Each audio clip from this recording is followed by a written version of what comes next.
ನಮಸ್ಕಾರ ಗೆಳೆಯರೇ, ನಾನು ನಿಮ್ಮ ಕರುನಾಡ ನಾಣಿ. ಈ ಒಂದು ಹೊಸ ವಿಡಿಯೋದೊಂದಿಗೆ ನಿಮ್ಮ ಮುಂದೆ ಇದ್ದೇನೆ. ಇದು ನಮ್ಮೂರಲ್ಲಿ ನಡೆದ ಸ್ವಾತಂತ್ರ್ಯೋತ್ಸವದ ಮತ್ತು ಸಂಗೊಳ್ಳಿ ರಾಯಣ್ಣ ಅವರ ಜನ್ಮದಿನದಂದು ನಡೆದ ಅದ್ಭುತವಾದಂಥ ಸಂದರ್ಭ. ಇದು ನೋಡಿ, ಆನಂದಿಸಿ. ನೀವಿನ್ನೂ ಸಬ್ಸ್ಕ್ರೈಬ್ ಆಗಿಲ್ಲ ಅಂದರೆ ಸಬ್ಸ್ಕ್ರೈಬ್ ಆಗಿ ಮತ್ತು ಲೈಕ್ ಮಾಡಿ.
ಫೌಂಡರ್ ಲಕ್ಷ್ಮೀ ನಾರಾಯಣ್ ಸರ್ ನನ್ನ ಬಹಳ ಒಳ್ಳೆ ಸ್ನೇಹಿತರು.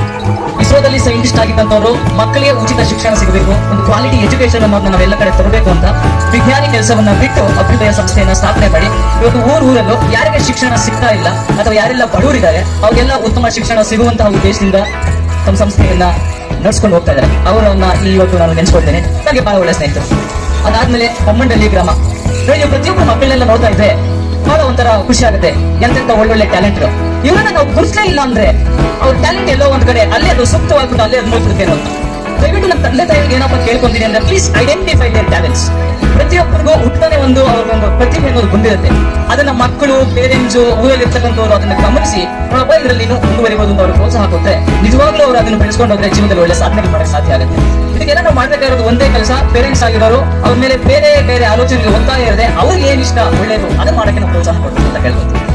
ಸೆಕೆಂಡ್ಲಿ, ನಮ್ದೆಲ್ಲ ಒಂದು ಋಣ ಇದೆ. ಋಣ ಏನಪ್ಪಾ ಅಂದ್ರೆ ಇವತ್ತು ಸ್ವಾತಂತ್ರ್ಯ ದಿನಾಚರಣೆ ಆಚರಿಸ್ತಾ ಇದೀವಿ. ದೇಶದ ಋಣ ಇದೆ, ದೇಶಕ್ಕೆ ಹೋಗೋದು ಬೇಡ. First I would like to start from my village. Bommandalli ಋಣ ಇದೆ. ನಾವೆಲ್ಲ ಬೊಮ್ಮಂಡಳ್ಳಿ ಬರ್ತಾ ಇದೀವಿ, ಬೊಮ್ಮಂಡಳ್ಳಿ ಊಟ ತಿಂತಾ ಇದೀವಿ, ನೀರು ಕುಡಿತಾ ಇದೀವಿ, ಗಾಳಿ ಸೇವನೆ ಮಾಡ್ತಾ ಇದೀವಿ ಅಂದ್ಮೇಲೆ ಬೊಮ್ಮಂಡಳ್ಳಿ ಋಣ ತೀರಿಸ್ತಾ ಇರಬೇಕು. ಏನ್ ತೀರ್ಸಕ್ ಸಾಧ್ಯ ಬೊಮ್ಮಂಡಳ್ಳಿ ಋಣನ? ಬೊಮ್ಮಂಡಳ್ಳಿರುವಂತಹ ವಾತಾವರಣ, ಜನಗಳ ಮನಸ್ಥಿತಿನ, ಅಲ್ಲಿನ ಸಮಾಜನ ಒಳ್ಳೆ ರೀತಿಯಲ್ಲಿ ಮಾಡ್ಬೇಕು. ಅದು ನಾವು ಬೊಮ್ಮಂಡಳ್ಳಿ ಕೊಡ್ತಕ್ಕಂಥ ತೀರ್ಸತಕ್ಕಂಥ ಮೊದಲನೇ ಋಣ. ಅದನ್ನ ನೀವು ಇವತ್ತು ಮಾಡ್ತಾ ಇದ್ದಾರೆ. ಎಲ್ಲ ಮಕ್ಕಳನ್ನ ಸೇರಿಸಿ ಅವರಿಗೆ ಹಾಡೇಳಕ್ಕೆ, ಡ್ಯಾನ್ಸ್ ಮಾಡಕ್ಕೆ, ನಾಟಕ ಮಾಡಕ್ಕೆ ಟ್ರೈನ್ ಮಾಡಿ ಆ ವಾತಾವರಣ ಕ್ರಿಯೇಟ್ ಮಾಡ್ತಾ ಇದ್ದಾರೆ. ಈಗ ನಿಮ್ಗೆ ಚಾಲೆಂಜ್ ಆಗ್ತದೆ. ಬೇರೆ ಎಲ್ಲ ಸುತ್ತಮುತ್ತ ಊರ್ಲ ನೋಡಿ ಯಾರು ಇವತ್ತು ಈ ಕಾರ್ಯಕ್ರಮ ಬೊಮ್ಮಂಡಳ್ಳಿ ಬಿಟ್ಟು ಬೇರೆ ಎಲ್ಲ ಮಾಡ್ತಾ ಇದ್ದಾರೆ, ಚಾನ್ಸ್ ಇಲ್ಲ. ಸೊ ಈ ತರದ ವಾತಾವರಣ ಬೊಮ್ಮಂಡಳ್ಳಿ ಬಂದಿದೆ ಅಂದ್ರೆ ಆ ಒಂದು ಮಕ್ಕಳ ಮನಸ್ಥಿತಿ, ಜನರ ಮನಸ್ಥಿತಿ ದಿನೇ ದಿನೇ ದಿನೇ ಡೆವಲಪ್ ಆಗ್ತಾ ಇರೋದು ಅನ್ನೋದು. ಸೊ ಈ ತರ ಡೆವಲಪ್ ಆದಾಗ ನಿಜವಾಗ್ಲೂ ಒಂದು ಒಳ್ಳೆ ವಾತಾವರಣ ಆಗುತ್ತೆ. ಯಾವಾಗ ನಾವು ಒಂದು ಒಳ್ಳೆ ವಾತಾವರಣ ಕ್ರಿಯೇಟ್ ಮಾಡ್ಕೊಡ್ತೀವಲ್ಲ ಆವಾಗ ನೋಡಿ, ನೀವು ಮಕ್ಕಳನ್ನ ನೀನು ಸಾಧನೆ ಮಾಡೋದು, ನೀನು ಅಷ್ಟು ದುಡಿ, ಇಷ್ಟು ಸಂಬಳ ತಗೋ ಹೇಳ್ಬೇಕಂತ ಅವಶ್ಯಕತೆನೇ ಇಲ್ಲ. ಒಳ್ಳೆ ವಾತಾವರಣ ಸೃಷ್ಟಿ ಮಾಡಿದ್ದೀರ ಅಂದ್ರೆ ಆಟೋಮೆಟಿಕ್ ಆಗಿ ಅವರೇ ಒಂದು ಮನಸ್ಥಿತಿ ಬರುತ್ತೆ. ಆ ಮನಸ್ಥಿತಿಯಿಂದ ಅವರೇ ಜೀವನದಲ್ಲಿ ದೊಡ್ಡ ಸಾಧನೆಗಳನ್ನ ಮಾಡ್ತಾರೆ. ಇವತ್ತು ಸೇತು ನಾನು ನೋಡ್ತಾ ಇದ್ದೇನೆ ಬಹಳ 15 ದಿನಗಳಿಂದ. ಮತ್ತೆ ಮೇಡಮ್ ಪ್ರತಿಯೊಬ್ಬರು ಮಕ್ಕಳನ್ನ ಕರ್ಕೊಂಡು ಸೇರಿಸಿ ನಾವೆಲ್ಲ ಇದನ್ನ ಔಟ್ಪುಟ್ ನೋಡ್ತಾ ಇದೀವಿ ಅಷ್ಟೇ. ಪಾಪ ಇದರಿಂದ ಎಷ್ಟು ಕಷ್ಟ ಪಟ್ಟಿದ್ದಾರೆ ಅವರು, ಅವ್ರನ್ನೆಲ್ಲ ಸೇರ್ಸಕ್ಕೆ, ಅವ್ರನ್ನೆಲ್ಲ ಗುಂಪು ಕೂಡಿಸಿ ಅವ್ರನ್ನ ಟ್ರೈನ್ ಮಾಡಕ್ಕೆ ನಾನು ಕಣ್ಣಾರೆ ನೋಡಿದ್ದೀನಿ. ಸೇತು ಮೇಡಮ್ ಮತ್ತೆ ಯಾರೆಲ್ಲ ಭಾಗಿಯಾಗಿದ್ದೀರಾ ಇವತ್ತು ಒಂದು ಒಳ್ಳೆ ಕಾರ್ಯಕ್ರಮವನ್ನ ಬೊಮ್ಮಂಡಳ್ಳಿ ಗ್ರಾಮದಲ್ಲಿ ನಡೆಸಕ್ಕೆ ಅವರಿಗೆ ನಾನು ತುಂಬ ಹೃದಯದ ಧನ್ಯವಾದಗಳನ್ನ ಸಮರ್ಪಿಸ್ತೇನೆ. ಮತ್ತೆ ಲಕ್ಷ್ಮೀ ನಾರಾಯಣ್ ಸರ್ ಅಭ್ಯುದಯ ಸಂಸ್ಥೆಯ ಸಂಸ್ಥಾಪಕರು.